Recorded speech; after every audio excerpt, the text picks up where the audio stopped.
Allez, c'est parti mon kiki.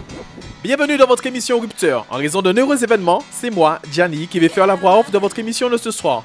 Et au programme, nous irons en Guadeloupe pour la deuxième course du championnat de Super Motard et Super Quader. Après, nous reviendrons en Martinique pour y recevoir quelques notions de conduite sportive à appliquer pour une conduite citoyenne plus sécurisante. Allez, tout de suite, on retrouve Gianni, moi-même en fait, en Guadeloupe.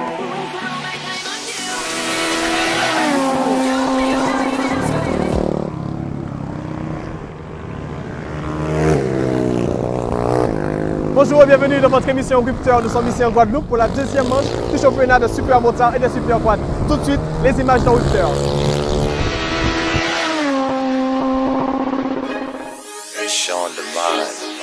Nous voici sur le tracé de Jarry pour un après-midi de Super Motard et Super Quader et la deuxième manche du championnat de Guadeloupe.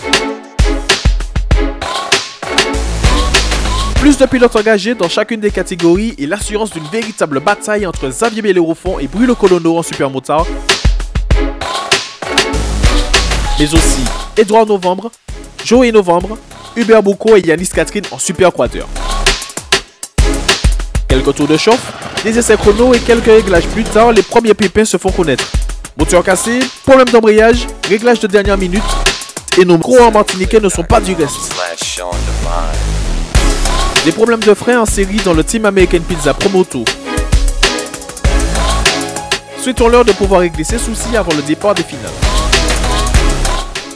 En Super Motard, le duel annoncé entre Xavier Bellérophon et Bruno Colono tient toutes ses promesses. Habitué à des départs canons, Bruno Colono prend la tête dans le premier tour.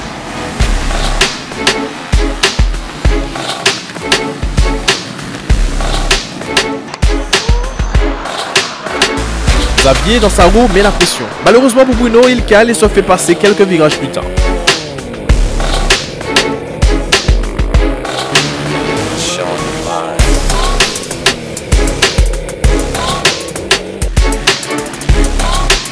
Xavier fera un cavalier seul en tête de course pour conclure à la première place. Bruno de son côté, passé de la première à l'avant-dernière place, va entamer une remontée héroïque pour finir second lors de l'ultime tour. Chapeau bas pour ce pilote qui, rappelons-le, vient de gagner la dernière course de côte en Martinique. Notons la troisième place de Steve Dumanoir, un revenant, et Chopin Fabrice, quatrième. La première finale Super Quader aura aussi son lot de rebondissements. Edouard Novembre, parti dernier sur la ligne de départ, fera une remontée magistrale pour finir second. Second, c'est une place qu'occupe Yanis Catherine pendant les premiers tours. Et rappelez-vous, les freins. Ceux-ci font des fois, notre pilote local lui décide de soulager sa monture pour le reste de la manche, qu'il finira tout de même à une honorable 4e place. Devant, Joey Novembre, parti en pole position, conclut sa manche dominée de la tête et des épaules. Son père, second. Hubert Boucault finira lui 3e en embuscade. Un peu de repos et tout le monde repart pour une deuxième fournée. Joey Novembre a hâte d'en terminer de pouvoir clôturer une journée complète suite à son avarie de matériel lors de la première journée. Il part en tête une fois de plus et fait cavalier seul. Les autres concurrents se battent encore pour les places d'honneur et on retrouve toujours les 3 pilotes poursuivants, que sont Hubert Boucault, Yanis Catherine et Edouard Novembre qui se trouvent déjà à la 4e place. Rappelons qu'il part dernier sur la ligne. Au fil de la course, Yanis Catherine lâche peu à peu le rythme des premiers. Il est alors 4e suivi de près par John Pierce. Revenons en tête de course. Joey fait cavalier seul jusqu'à la casse. Une fois de plus, ce pilote ne finira pas une journée complète. La bagarre fait rage entre Edouard Novembre et Hubert Boucault qui ne se laisse pas passer. Yanis Catherine se fait attaquer par John Pierce qui donne tout jusqu'à la faute. Et c'est la fin. Hubert Boucault premier, Edouard Novembre second et Yanis Catherine 3e.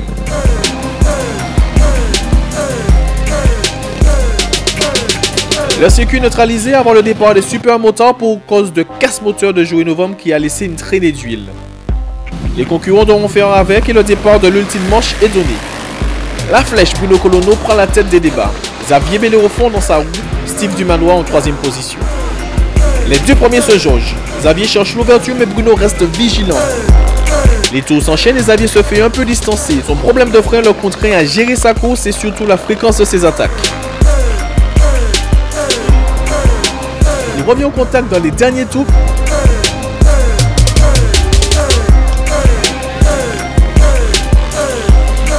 tombé dans une chicane, il glisse et ce sont ses espoirs de victoire qui s'échappent.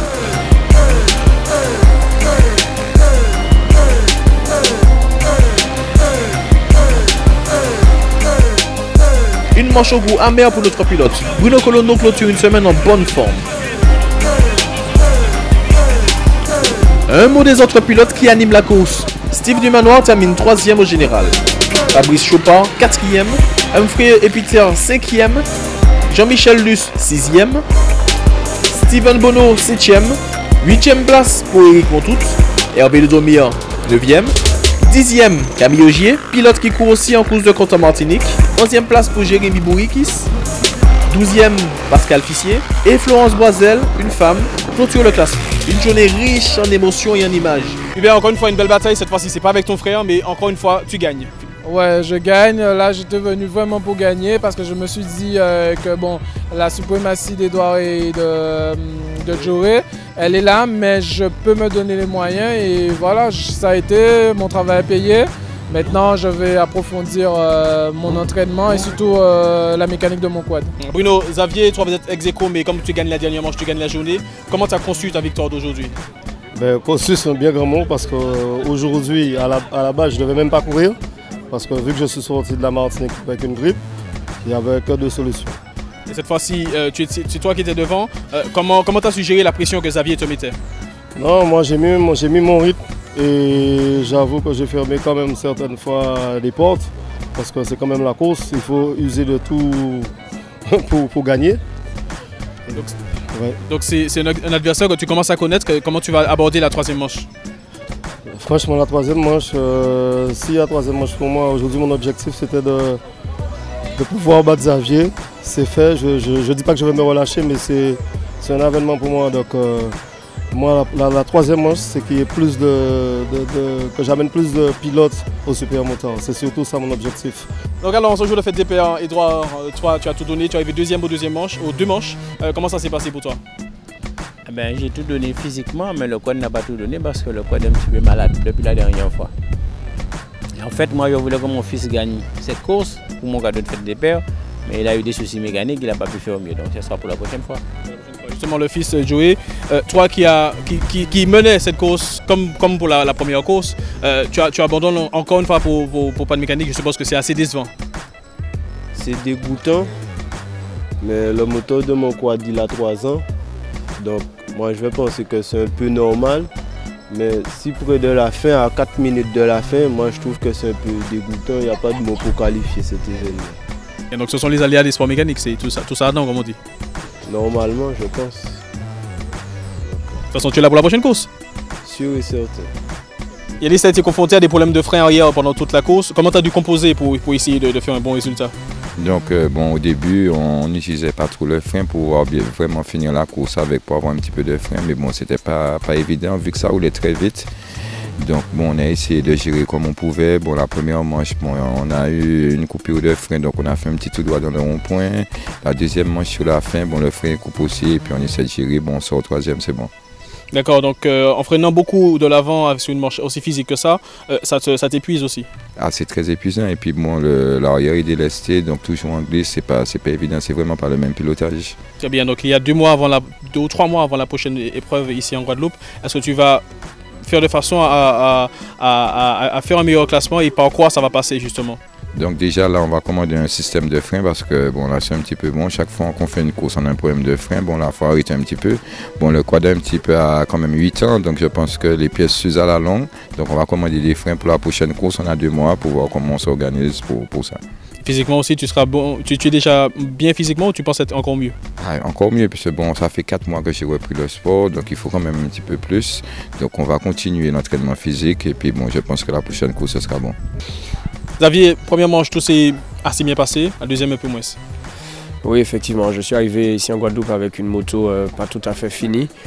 C'est-à-dire que j'avais un petit souci sur le frein avant, mais on a décidé quand même de rouler, puisqu'on a fait le déplacement, et puis d'essayer de gagner. Mais bon, premièrement, j'ai pu effectivement m'en sortir tout en girant.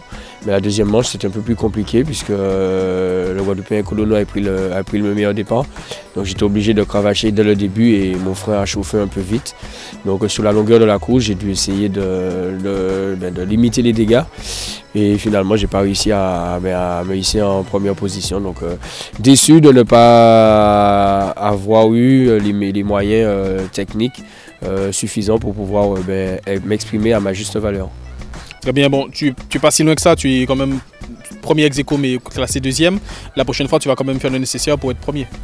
Écoutez, oui, moi, certes, je viens m'amuser. Le sport aujourd'hui, c'est devenu plus un amusement pour moi. Mais voilà, il faut que je gagne. Voilà. Si je ne gagne pas, je ne m'amuse pas. Donc au final, je voulais avoir au moins cette hargne de la gagne. Mais au final, si je ne gagne pas, je ne m'amuse pas. Donc voilà. Donc obligé de revenir mieux préparé, surtout au niveau de la technique, au niveau de la préparation de la machine. Et puis voilà, on va toujours essayer de représenter la Martinique au plus haut niveau en Guadeloupe. Très bien. Et je tiens quand même à dire un gros merci à l'Ivan, parce qu'en ce moment, il va nous regarder. Et c'est lui qui m'a dit une petite phrase: Bruno, tu veux battre Xavier? Je lui dis oui, comme tout le monde, on veut toujours battre celui qui est devant. Mais ça ne sera pas possible, ça ne sera pas facile. Il nous dit si tu veux, tu peux. Je dis ok, d'accord, tu as raison. Bon, aujourd'hui c'est passé. Donc c'est un petit clin d'œil que je tenais à lui faire. Et aujourd'hui, c'est un cadeau, je dirais, enfin double cadeau pour la fête des pères, parce que mon père me suit depuis toujours à la moto. Et pour la deuxième personne, c'est en l'occurrence mon patron, David Code. Malheureusement, on a perdu notre magasin avec les feux, qui s'est déclaré à Motomania. Et je lui dédie cette victoire aussi.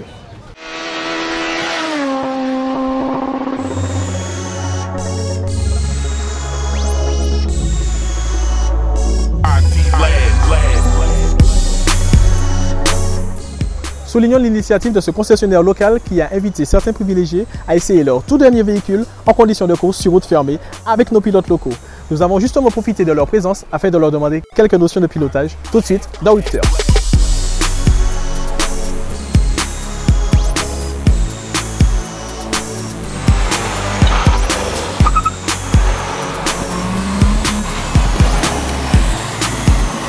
Très bien, c'est parti. Donc, nous sommes à bord de Guy Raphaël Pin, donc pilote Clio Williams groupe F2000.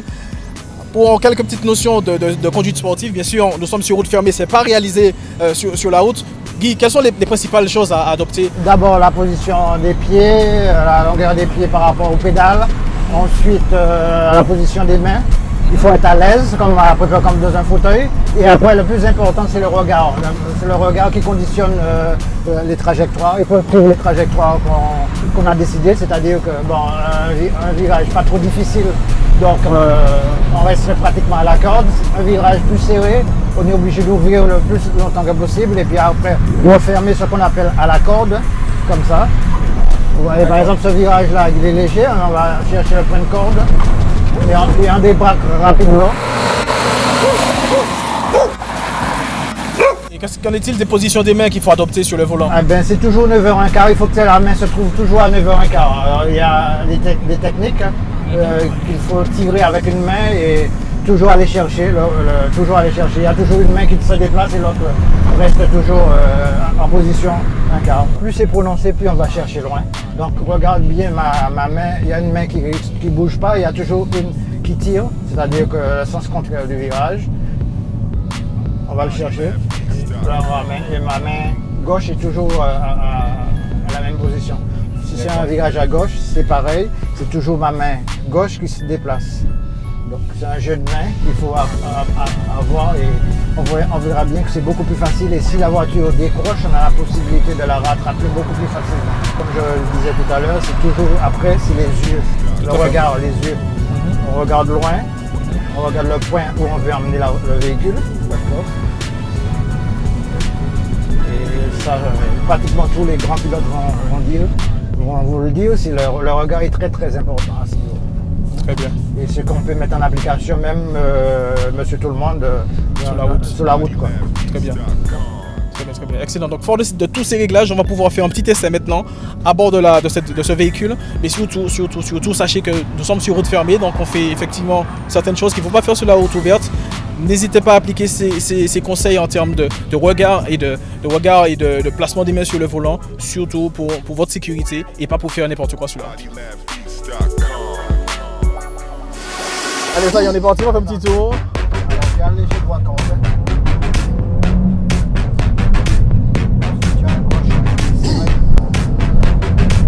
Tu as un léger gauche pour un droit serré. Derrière, il y a un droit. Voilà, tu enroules à la main. Ok, donc.